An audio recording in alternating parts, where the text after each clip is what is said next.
Welcome to Refined Resilience. I'm your host, Carrie Hill, and on this podcast, we highlight the small moments that shape our journey toward greatness and remind us that resilience isn't linear.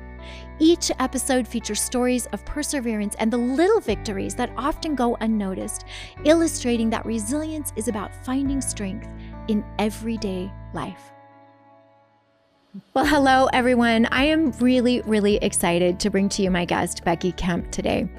I invited Becky to come on because, number one, I have seen her voice, her pictures, her incredible speaking, everything that she's doing out on social media. And lucky for me, I had a previous guest and friend, Todd Sylvester, introduce me to her.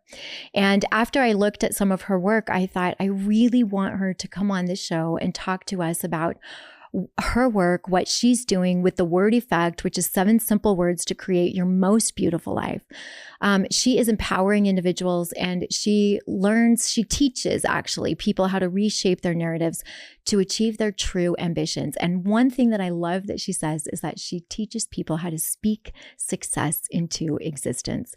And I think words are so powerful when we talk about building resilience and how we connect with ourselves in order to move forward in whatever challenges that we're dealing with, whether that be personal or professional. And so I'm really thrilled to introduce you to Becky. Thank you. I'm so happy to be here. I'm so excited to have you. Thank you. We didn't meet that long ago, but I find that the universe puts people in my path that I am intuitively, organically, authentically connected to. Yes. And I feel that with you. Oh, thank you. Yeah. I agree with you on that. I do think the universe does. And I also believe the universe puts words in your life that you need. And so hopefully this message today will help those people that are looking for this. Because when they look for it, they'll find it. Yeah. Well, and words are just so, I just love the premise. Like we hear all the time, manifest, speak kindness to yourself, like all the things that you do when you are in an empowering kind of mindset, and you're trying to elevate yourself. But what I really love about your work is that you had a very specific experience that kind of gave you real context in how to systemically, not just for the sake of elevating yourself, but systemically pull you out of a space to help you get somewhere else. And so I love that journey. And I want to give you the floor and give us a little bit of background about you and how this came to be.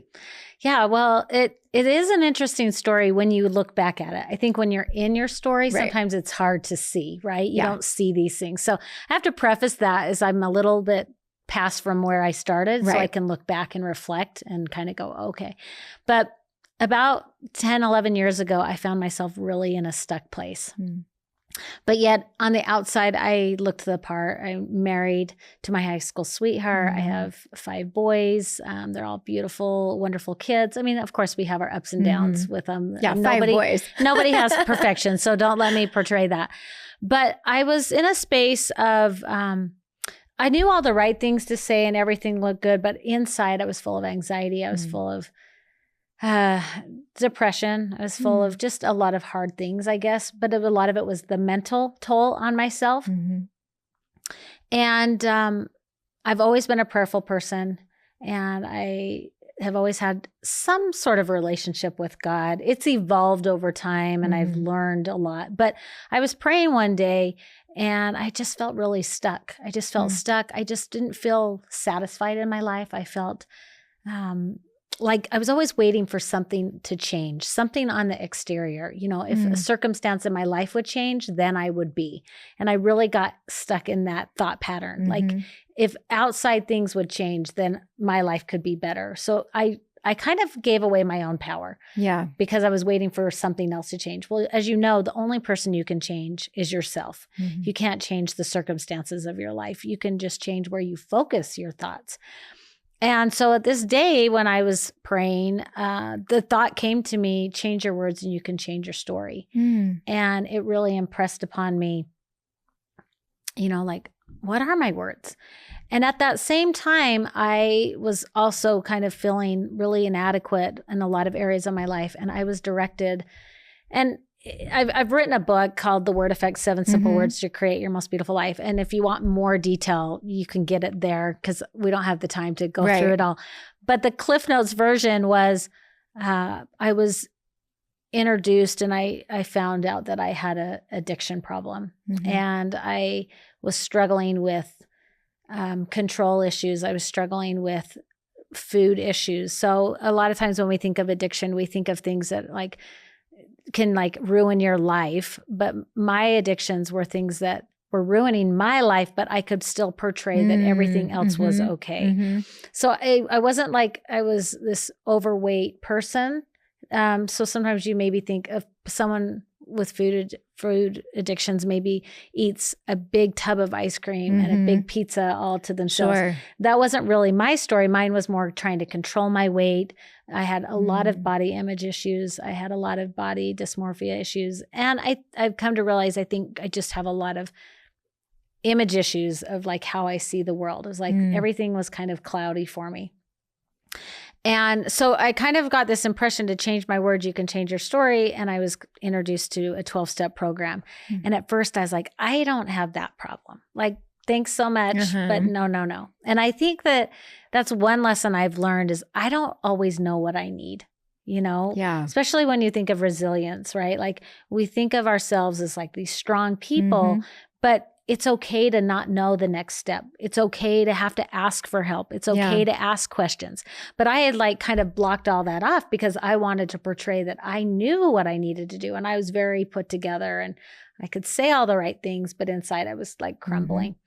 So that's kind of a little of the back history of how I got introduced to the power of words was I just started noticing in addiction recovery, any 12-step program, a lot of them have little short sayings and little short phrases. And they just really started to catch hold with me. And I loved the simplicity of it. Yeah. I loved that I had access to them at all the times. You know, it wasn't like I had to go read this big self-help book and then I had to go on a meditation journey, you know, because that was too overwhelming to me, honestly. And so I just started to take one step forward, got vulnerable to say, my life's maybe not as perfect as I've been portraying. I'm struggling with this. And the right people started to come into my life and the right situations started to kind of present themselves. And for me, it was kind of my moment, you know, of just like the miracles started to happen to give me opportunity to progress. And I found it having to do with the words I began to focus on. And then that has taken me to take something that I've really struggled with to actually step into speaking and coaching. When I was a little girl, I always wanted to be a public speaker and I always wanted to write books, but I never pursued those dreams. I think I just got really comfortable sitting on the sideline thinking, oh, if only I could do that, or watching other people. And if you start to compare yourself to other people, you generally only despair. Yeah. Right? Because we have to learn that we're each a unique individual. And if we all did the same thing, life would be pretty boring. But at this time, I was kind of fixated on, I didn't have anything to offer. And so like when I went to college, I didn't take any communications classes. I didn't pursue any of my dreams. I just kind of failed ahead of time. And so fast forward, I've kind of taken something by seeing the value of words and starting to change my life with words. I was like, oh, that's something I could speak about. And it really has helped me live a more authentic life to me. And what I've realized is if I was struggling, there's probably somebody else's too. And it's opening the dialogue and bringing people to an awareness of their words. First off, and then giving them the tools to make their words more powerful. Becky, that is awesome. Oh, first thank of you. all, that's awesome. Thank you. So that's a lot. No, but that's perfect because I think, you know, as you were talking, I'm picking up on a few things that I think are really important for other women who maybe find themselves in situations where, number one, I have to always present myself as perfect, right? Which I think women in general, we're kind of born into that mentality that like you look your prettiest, you do the best that you can, you are polite, you don't resist, you say, right? Like wherever that is for you, whether it's just saying, okay, and not really ever offering your opinion or letting people walk over you, whatever that looks like, you know, but I think perfection goes along with some of those social constructs that we've been, especially our generation, a little bit older generation, than our 20 somethings out there right now. For sure. But even better than our mom's generation, right? Yes. So, which is progress is happening. That's yes, right. Yes. But I think especially, for the culture that we're in, perfection that word is so toxic to me. Mm-hmm. And so, you mentioned you're going through this thing, but you're able to present yourself as being the perfect picture that everything is fine. And so I think how many women are out there that are going through silent addictions, right? Where it's not visible and they're not talking about it and everything is great and on social. And then all of a sudden you hear an influencer falls apart, their marriage falls apart, their kids something happens and they're just losing it, right? And you think, well, that doesn't add up to the brand, And so for you going through that process, positioning yourself in a way that you wanted other people to see you, but not really authentic to how you saw you.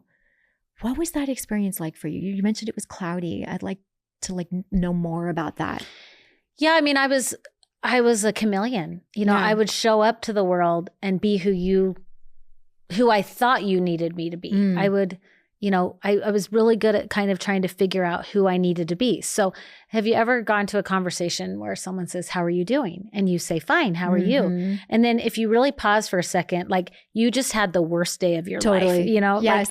That's what I would do. I would respond without even really asking myself, how am I doing today? Yeah. And genuinely checking in with myself to go, who am I today? What's going on? And you find that a lot in social settings, right? Because we just all want to have this storybook life. Right. And we're worried what people might think of us. And so then a lot of, especially women, but I think it falls into every category, for men too, but let me help you so we don't have to look at me, right? So we're always so giving. We're always so giving out there because if I'm giving out here, I don't have to look at my own mess. But the truth is we all have mess because we're human beings. We have highs and lows. We have wants and desires and disappointments and regrets. I mean, that is the human experience. I don't know that anyone can miss that. You know what I mean? And there's a lot of things that we don't have control of, right? But just learning to, number one, know that that's part of your existence and being okay to have it part of you, being okay to have it part of your life. So in my book, I talk about 7 words. And the first word is to acknowledge, acknowledging where you're at, being truthful, and I'm not talking about deceit, but when someone says, how are you? Really pausing, how are you? And being able to be seen for who you are. It's something I still have to work on, but learning to acknowledge. When I train and teach with speaking and speaking into existence, how to speak success, it's acknowledging what your dream is. It's acknowledging your desire. If you don't acknowledge it, nothing will ever be created. Oh, but I love that so much, Becky, because it's acknowledging in this space specifically where you're dealing with this perfect picture that you're supposed to live up to, simply, which is in and of itself a complete disownership of your actual life to what you were saying earlier. So just even acknowledging the fact that there's something that's off, there's something that's not working for me, and leaning into that space. Yes. How freeing that is actually. Yeah, that was exactly when I was talking to a good friend when I was kind of figuring out my addiction issues. Yeah. This good friend, we had such different stories, but it was when I finally acknowledged, my marriage isn't as happy as it seems. My relationship with my kids isn't quite what I'm portraying. But she's looking at me thinking, well, you look fine. Right. And it was when I finally was acknowledging that I am struggling, and it wasn't because of them. It was me. I knew that the work to change was within me. Yeah. I mean, I had that little nudge, but I didn't know what to do. But then she kind of said, well, why don't you look into this? And I was like, huh. And it gave me a little bit of hope. And then that hope put me to look into that next thing. And that's what I believe words are. Words are like your compass. They direct you. And there's an effect with your words. And it can be a positive or it can be a negative. And the cool thing is we have the power to choose. We have the power to decide the words, we put in our lives. and the words we focus on. And so just bringing people to an awareness of that, but it starts with acknowledging. Yeah. So yeah, but I mean, even just thinking about that word, acknowledging, like if I put myself in your situation, which I think we're all there at some point, you know, I put the very best of me on social media because I want everybody to see how I think I am, you know, and it's what we do. It's what we do, you know, but I think there's this beautiful thing that happens, this beautiful connective thing that happens. Like you said, you said my marriage isn't as good. I'm acknowledging some things for the first time that are scary to say out loud. And because you did that, your friend was able to point you in a, like no one was judging you in that space. Yeah. And what's funny is we think it's scary, but really it's freedom. Totally. It's freedom. Yeah. Because then someone is there to help you or someone's there to direct you. Right. Yeah. I have story after story of just when I've acknowledged where I'm at and I'm honest with where I'm at. It's like the little, it's like the Red Sea parts, like the next step happens for me, but if I'm just pretending, then it's just, you're not that authentic person, So you have to learn to acknowledge where you're at. And then, and that's definitely with resiliency, right? You have to acknowledge where you're at. Well, and addiction. I mean, aside from everything else that that we live on a daily basis with trying to acknowledge where we are just on a day-to-day, spectrum, like dealing with addiction too. And I think, Becky, for you, silent, like we said earlier, the silent addiction is what a lonely place to suffer alone. Yeah, like you said, it was self-inflicted. Like I did this thing to myself. And I think sometimes being resilient from the things that we do to ourselves is the hardest thing. Oh, don't you think so? Yeah. Yeah. Yeah. I think most of us are at war with ourselves more than anyone else or any other thing. Yeah. It's fighting our own battles, right? At least that's been my experience, know? And so acknowledging where I'm at and being a safe place to be seen, to be authentic to who I am. So many people want to be original. Right. But really the originality of each person is their authentic self, if you think about it. You know what I mean? Because there's hundreds of podcasts out there. Well, what sets you apart? It's you being you in your authentic voice, right? Because if you try to be this person, or you try to be that person, it's not going to work. Yeah. You've got to find you. Yes. Right? And I was thinking about that while you were talking too. Like people can't, there's no connection. Connection is the bomb. For me, connection is the bomb. Connecting to myself, connecting to you, connecting to real deep connection is a healing bomb. Yeah. And connection's the opposite of addiction, right? So addiction isolates people, pulls you away. Like I said, I'd stand on the sidelines of life watching everybody and I would just see all the great things happening in their life and then compare it to the hardest things in my life, right? Or it'd be like, I should be doing this. And anytime you should on yourself, it's not really a good thing, right? Yes. Yeah. Because you're like, it's not kind. It's not accepting where you're at. Yeah. So you acknowledge people or acknowledge where you're at. And then the second power word that I offer is to ask, to learn to ask better questions, to direct your mind to asking better questions. So a simple example of that is, a lot of times when things happen in our lives, we focus on why is this happening to me? And though that might be a valid question for a little while, it really keeps us stuck. When we focus on why, our brain goes, oh, there's an obstacle. Let me show you more obstacles. And so each one of us has what's called a reticular activating system. And it's just our brains are big processors and they're processing information every single day. And our brain picks up on what we tell it to. So we are in charge of ourselves, truly.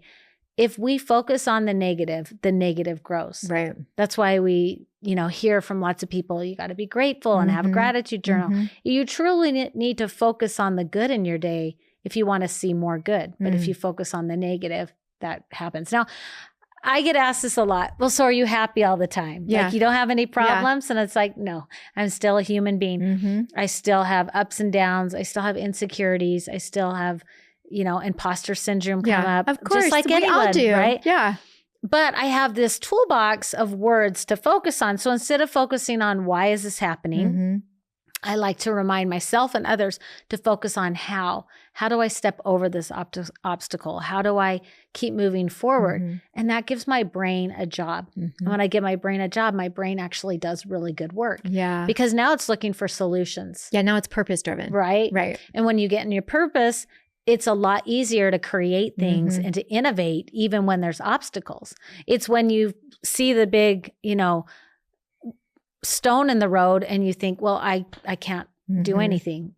And when you say how, you think, oh, I could walk around it. I could step over it. I could take a different path. I mean, there's other options for you. Do you know what I really appreciate about that, Becky? Because I think, our friend Todd was on here previously.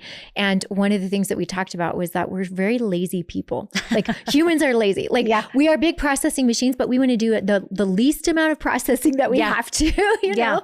And I think what I really appreciate about the why versus the how is that you're not even saying to people, you have to solve the problem in this moment. What you're saying is just be, to use your word, innovative. You're being now in a purpose place that says, let me distract my mind from why to just focus on what the possibilities might be. I'm staying curious. Yes. Well, and that's the power of asking is curiosity fuels your success. So you want to stay in a place of curiosity. Our brain is wired to... And it doesn't take that much work, actually. No. To switch. No, from the why to the how. It doesn't. Yeah. It's just one word. Right. It's just one word that you're switching. Yeah. As a certified life coach, I've learned, and I share this when I coach people, our brains are meant to, they want to avoid pain, conserve energy, or seek pleasure. Yeah. Those are the three things that the primitive brain wants to do. So when Todd says that, we're kind of lazy people, it's because if that requires any extra energy, we're like, I just want to do what's easy and fun. Yeah. Or if that requires any pain, like being told no or any sense of failure, I'm going to avoid that too. And then to conserve energy, if it's going to require a little bit of effort, you know what, maybe I'll do it tomorrow. And most of us live in that space. I'll do it tomorrow. I'll do it next week. Later on, someone else will do it. Right. But then we're not fulfilled. Right. And we just don't reach our potential and then we're in that battle with ourselves. Yeah. Right? Well, and you were there because you said, I was waiting for somebody else to fix the problem for me. I was using as little energy as possible. But you know what? To stay in that space, Becky, takes so much energy. Yeah. It takes more energy in my experience to stay in a space of like, why? It's exhausting. Well, it's victim energy. Yeah. Right. And we all have things that don't go as planned. Right. We all have things that don't go, that are out of our control even. Yeah. Right.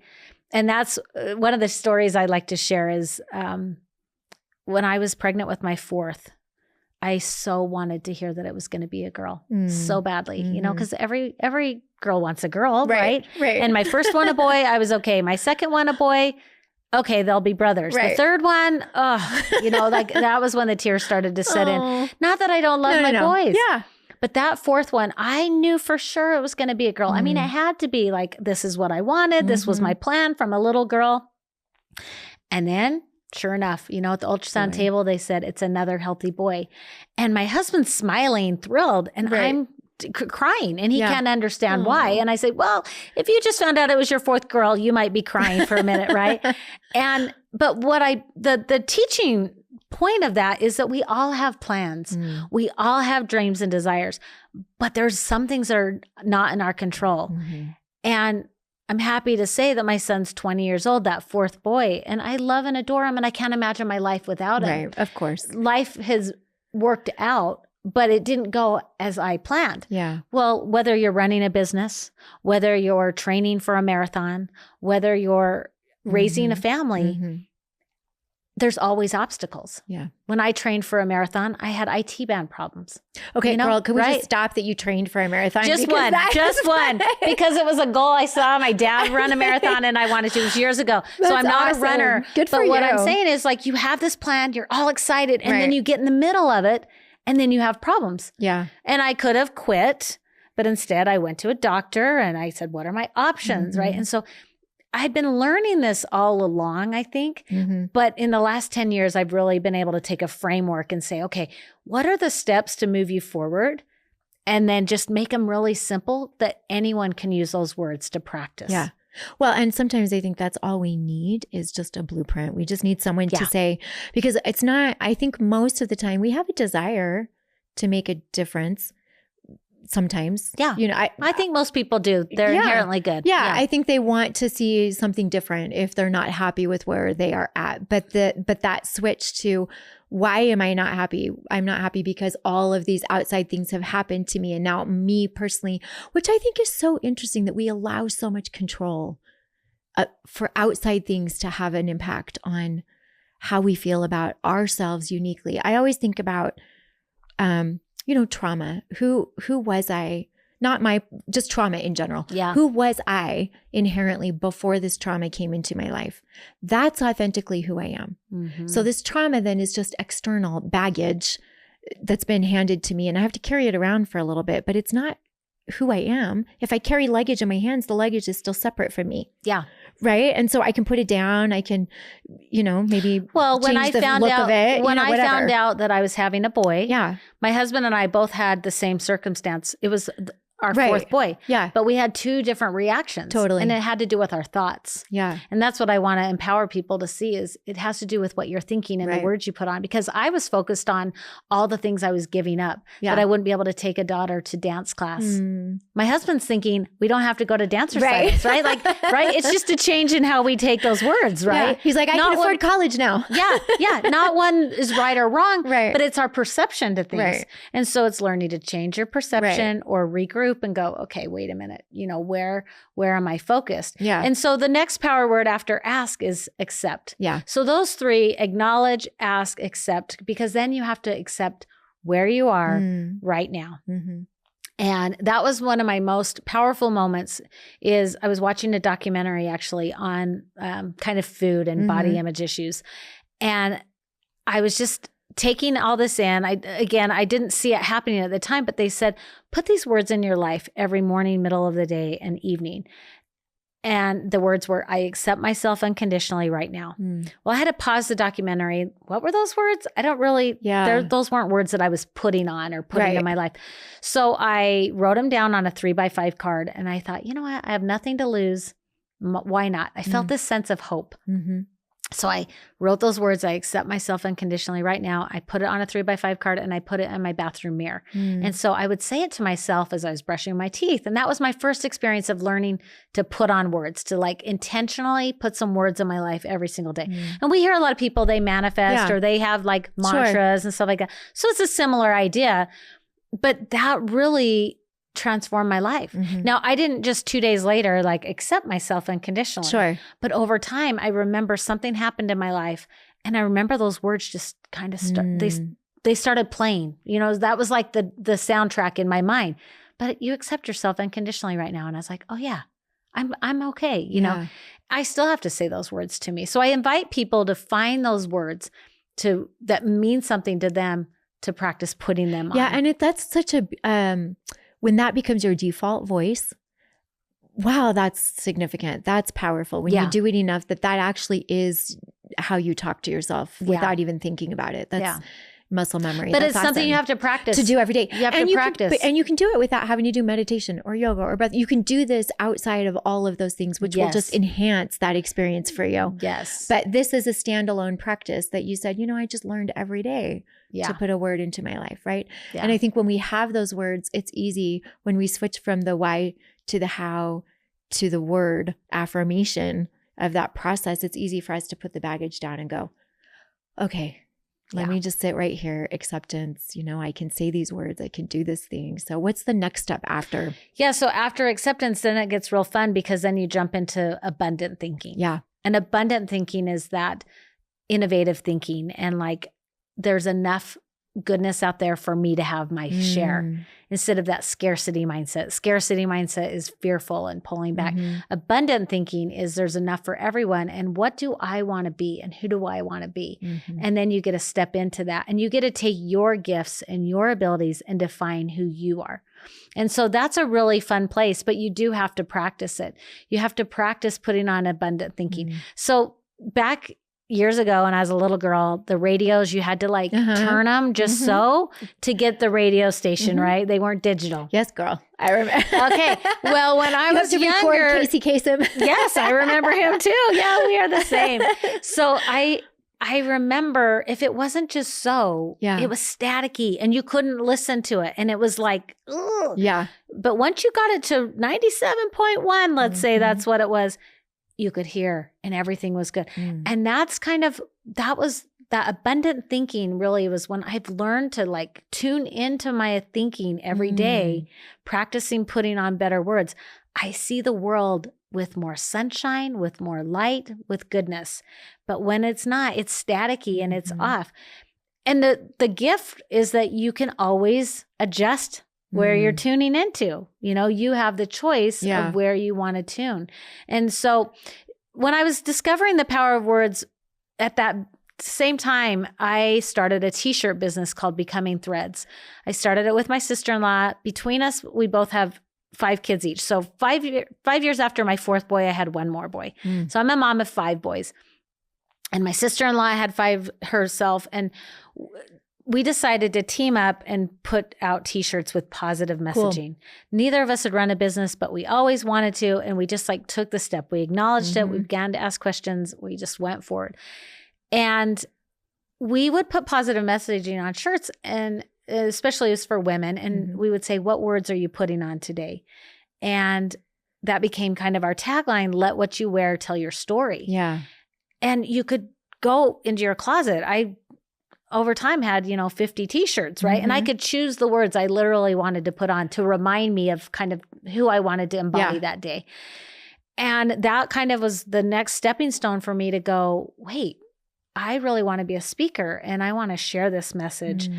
And I don't need the t-shirt. I just need to use this framework, like you mentioned, to put on words. And so a lot of women, and I think men too, but they spend more time thinking about what they're going to wear today than the way they talk to themselves. Oh, for sure. I do. I mean, right? I'm just confession. Confession. Well, I do. We all do, right? And so just taking 15 minutes a day to practice some positive messaging to yourself, or to practice showing up for yourself, or to just, I even say, find a playlist of songs that you like that just make you feel joyful or happy. Amen. And listen to that. Those words will like lift you, right? Yeah. Well, and scientifically, music itself has an impact on your vibe, your feel, your how you process, right? So, I really appreciate that, Becky, because when I got into the habit when I was really, really struggling, financially struggling in my marriage, the whole, we've all been in different places in our life. But for me, I really had the Wonder Woman alter ego, right? And that was my voice. And so when I had to tap into an extra strength, an extra resilient pathway, it was always her. Yeah. Let's go, Wonder Woman. Like we can do this together, And so for me, that word became a person. That power word became a person, which was, I had like 5 different power words at the time, but my one power word was like, you got this. I guess it's not one, but that was my phrase. It was a phrase. You got this, right? Yes. And it was me and her. And that's what we did. And God, it was like a triangle. Yeah. Yeah. And we went, whatever it takes for you to put on that word, which I love how you say that, because then your business became putting on words. Yeah. So that's really cool. So it was like one step led to another step. Yeah. And then whatever that is for you, take your word and like put it, do whatever you have to do to get through that space. But when you start becoming aware to words, you can ask yourself this simple question: what words do I need today? Yeah. And, every person I would meet, I need this shirt. And then they would tell me the why behind the shirt. Yeah. Maybe it was keep it simple. Oh, I'm so overscheduled. I need to remember this. Yeah. Or, grateful heart. I need to get this for my friend because she just overcame breast cancer, right? Like words have power when we choose to look at them. But sometimes we get so busy in life and we use talking. We use dialogue for communicating. but we don't stop to recognize the power behind the words. And so just bringing people to an awareness. I love that you could say, you've got this. That was a phrase that kind of like helped you take the next step to keep moving forward in that abundant thinking instead of victim thinking. Yeah. Right? Oh, but I had that. I mean, we've all had that experience too, right? Oh, Where for sure. there's just, and I want people listening or reading or, you know, wherever people touch this information, this is a process. It's not going to happen overnight. Yeah. You know, and the blueprint for following this is lived experience. That's what it is. So follow the steps and trust in the process and don't give up too soon before you feel the difference, right? Wait until you feel the burn. Yeah. Right. Don't quit before the miracle. Yeah. Right. And that's what it is, a blueprint. And at the end of each of my chapters in the book, I kind of give some tools to practice, because you do need to practice. You have to retrain your mind to look for the good. Right. But when you start looking for the good, you see more good, and it expands, and it becomes a more beautiful life. But when you focus on the negative, then that kind of expands. Yeah. You know, so you become intentional to it. There's a study by the National Science Foundation, and they say that the average human being has between 16,000 and 60,000 thoughts. Now, I'm sure I'm on the upwards of the 60,000. And they're like, and that's a day. And that's just our conscience, you know, just going, our subconscious, right? And the study found that 80% of our thoughts tend to run negative every single day. So there's a lot of research out there that that negativity begets negativity, and there's negative bias out there. And there is that thread that runs through all of our lives. And then if you turn on the media and you turn on social media, like, you can just fall into despair. But when you acknowledge that, but then you become more intentional with where you focus, good things happen. So the next word that I focus on when you get in abundant thinking is taking action. But I like to help people take action from a place of like more of certainty, not a place of willpower. So often we've had to take place, like push and hustle. Instead, it's like of a place of confidence. And it's all how you feel. And if you feel a certain way, you show up to life differently, right? When you feel confident, you see the world differently than when you feel discouraged. Yeah. You know, when you go work out, even if your body doesn't change, you feel better. That's a great example of that. Yes. Yeah. So teaching people to take action on their dreams or to step forward from a better place. And then the next word is appreciate. And that has to go hand in hand with gratitude, right? Appreciating where you're at. Whatever you appreciate will appreciate.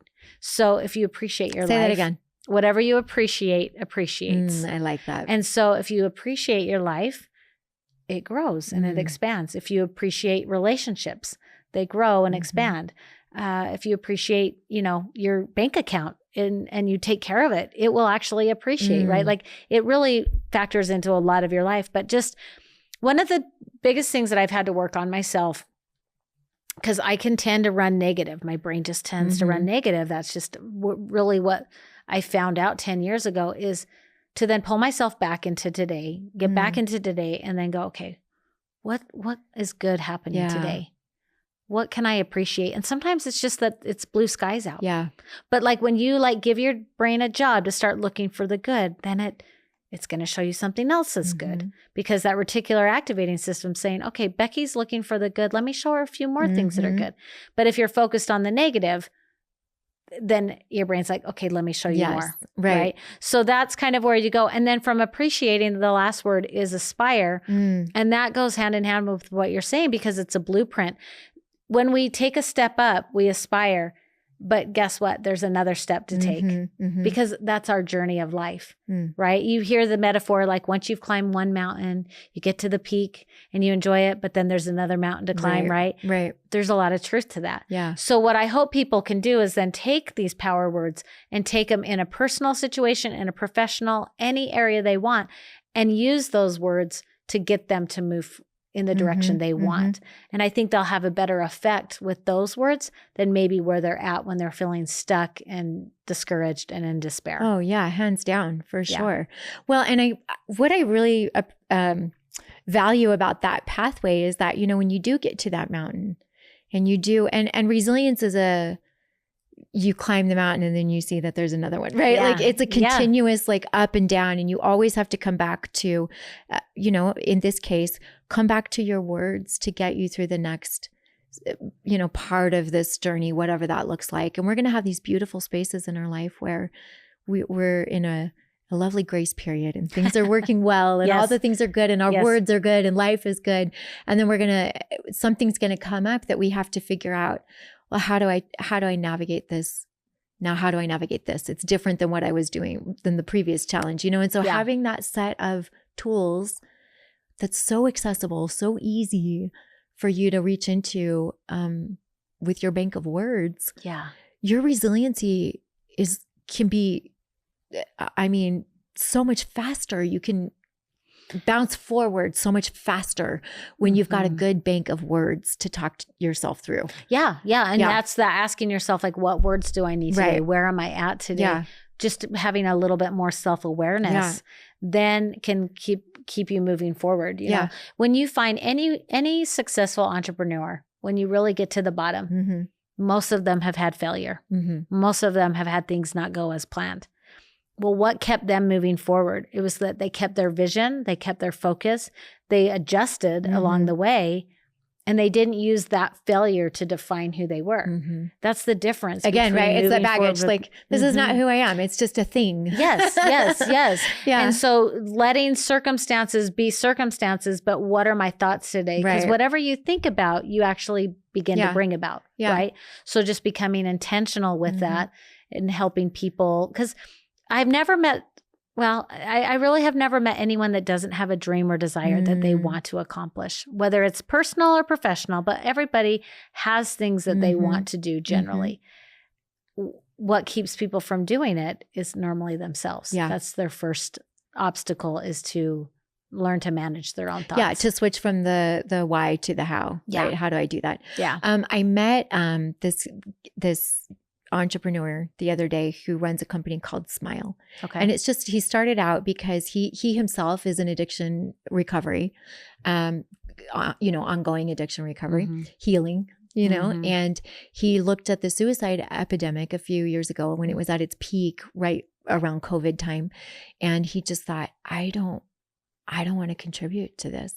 I want to do something different. And so he just created these t-shirts with, smiley faces. And for him, he put on the word that he wanted other people to feel. And I think sometimes if we're not putting on a word for ourselves, the power of putting on a word for somebody else to help them feel automatically helps us feel better. Yeah. And so being around him and just hearing his story, I thought, well, my happiness and my joy and my gratitude just exponentially was impacted because you put on a word. Yeah.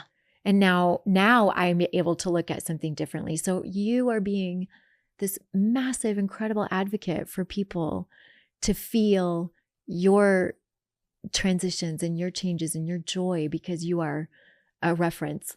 So even just you being in the world as an ambassador for words, Becky, like people can look at you and feel better knowing that you are who you are. Yeah. So thank you for being who you are. Oh, well, thank you. That's so kind. And I do try to speak to leaders because I think all of us are leaders in our own way, but leadership speaking, because when you become influential with your own words, then it will go, there's a ripple effect where it will touch other people. And then as you become aware of your words, other people's words will keep you moving forward because we all need each other, that connection piece, right?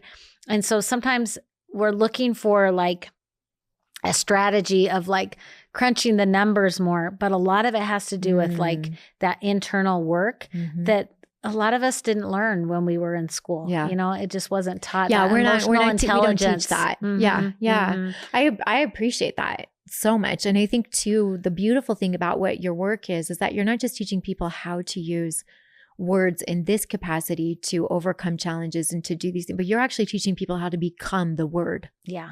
So if you're going to put out joy and you're going to put out gratitude, and that's your word that you're going to focus on, over time, you will become that word. Yes. That's so cool. Yeah. What a cool process. It is a process. Yeah. Right. It is a process. But if people want, it's called The One Word Way. Yeah. Tell us where we can find it. Yeah. And you can just go to my website. It's becomingwithbecky.com. Okay. But at the top there's this little free ebook that people can get. And it's the One Word Way, and it's a little PDF. But I give 3 words that you can start changing right away. And one of them is what I shared, the how instead of why. Yeah. And there's 2 other ones. And you might be surprised at the words because they're words that we use all the time.